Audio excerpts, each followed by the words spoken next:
नमस्कार जय जगन्नाथ सकाल आज मो बाबूंर खाଇବା बनै जोटा कि डाली बंधाकोबी आलू तरकारी दही बैगण बनै जलखिया बनै आज अटा और आलूर गोटे चकुली बनै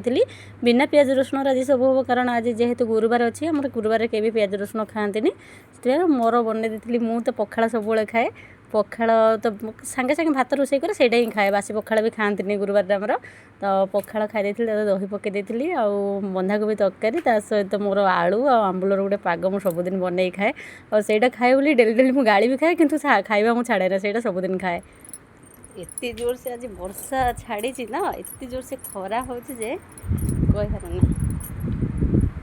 बेडसीट सब सुखेदेली क्लियर से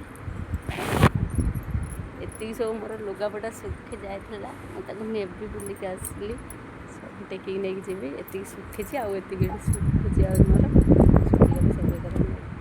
आम पिलार आज इच्छा था सारू पिठौ भजा खाई आम पिला कह पुणी मुझे कथा रखी नहीं माँ के न शुणी रही कि पिला कथा मुझे करदे बस देख आसिक मुझे लुगा गुड़ा सब फोल्ड कर रखी जो सुखी जाता रखी सारा पिला मोर बस खाया बाढ़ देलु आई को बाबा खाया देते आम सब तले बस खाऊ खाइबार जहाँ भी आम बन से खाइलु